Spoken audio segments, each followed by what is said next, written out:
Yo, slow budget. Once again. Yeah. Good morning, everybody. Welcome to the Big Burn Show. Today's date, February 7th, 2023. Oh, man. Like I said, this year is going flying by already. I did my push ups this morning. So I'm still continuing with that. Everything's looking good. Today's going to be a short show. Don't really have much to talk about, and I have tons of stuff to do. Like I said, I finished my card show this weekend, so now I got to take pictures of all my cards and get ready for Facebook sales. So on that's a lot of time. Yeah, I finished up yesterday early because I thought I was going to go see my granddaughter, but turned out I didn't have to watch her yesterday. So there's a few things on my mind today. Someone asked me, they were surprised I didn't talk about the Kyrie Irving trade. For those that don't know, Kyrie Irving was traded to the Mavericks over the weekend. And man, yeah, of course, as a Clipper fan, I wanted Kyrie, but what are we going to give up for him? I mean, they were talking about maybe John Wall, Covington, some picks. I mean, our team's coming together, but we're injured a lot. We're still injured. I mean, I wish if we get our base team playing together, we win a championship. I mean, it's that simple. But we can never get enough players healthy at the same time to play as one unit. And so of course, I didn't want him going to the West because my team's in the West. So he went to the Mavericks, and people were like, "Oh, well, Mavericks almost doubled their fate. They were like 30-1 odds to win. Now they're 14-1 odds to win the championship." And I don't know. People are asking me, how do you think they're going to do it? Yeah, I mean, you never know. Chemistry is everything. If Kyrie and Luka can't play together, and that's what it boils down to. They have to be able to play together. And if they can't play together, oh, man, the West is in trouble. Simple as that. There's another thing going on in the NBA, which is LeBron. LeBron breaking Kareem's scoring record. They're like, oh, that puts him as a GOAT. That doesn't put him as a GOAT. What, scoring a lot of points? Jordan was like, I didn't know. Even his best quote when it came to Huckman score, he goes, I didn't know that was a thing. If I knew that was the thing, I would have scored more points. He didn't have to score a lot of points. He scored enough points. How many scoring titles does he have? 6, 7 scoring titles? He didn't have to put up 40 points a game. He could win it with 25 points a game, 26 points a game. He was a team player. He had a good team. He was surrounded by a good team. He didn't have to go out and just make all these super trades and get a super team. No, they drafted, and they were smart. Bulls were smart back in the 90s. So, yeah, points, yeah, it's great. Yeah, LeBron played enough years, scored enough points.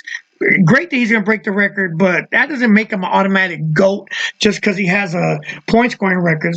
Another thing I want to talk about LeBron, a quote came out about LeBron yesterday. It was just, I'm going to read it first. There are times when I wish I could do normal things. I wish I could go to Target sometimes and walk into Starbucks and have my name on a cup just like regular people.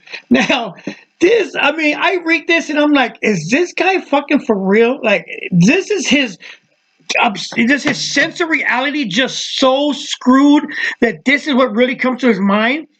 I go to the comments, of course, when I read stuff like this. I love reading the comments. And the best comment I read summed everything up in one comment. It said, there are times I wish I wasn't in financial jeopardy for the entire length of my adult life. But hey, you go ahead and keep whining about how you can't do normal things when normal people can't even fucking survive.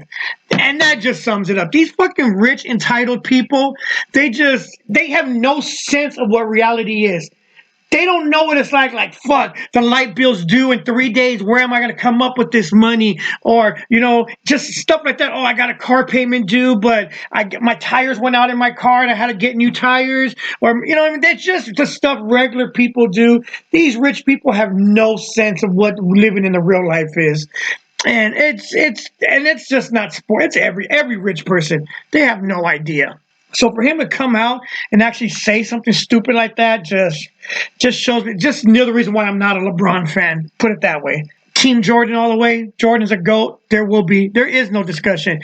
I wasn't a Kobe fan, but I can at least say I enjoyed watching Kobe better than LeBron, and I think Kobe was better than LeBron. So to me, it goes Jordan, then Kobe, and then I don't really have the rest of the list.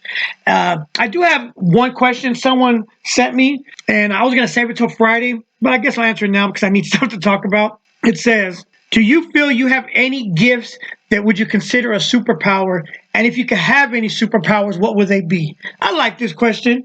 Honestly, if anything I have right now, I would say I have quick reflexes and a hard head. Now, I don't know if that's a gift or like it could be a superpower, but that's what I feel I have that's special that other people might not have. I've always had like super quick reflexes. I could be standing, something falls off the counter, boom, my hand will snatch out and grab it before it hits the ground. And it's just the game in junior high, the game Hot Hands, where you put your hands out, someone puts them on top, and you got to smack their hand. I was deadly at that game. I could just smacking people's hands, leaving them all red. People didn't want to play no more.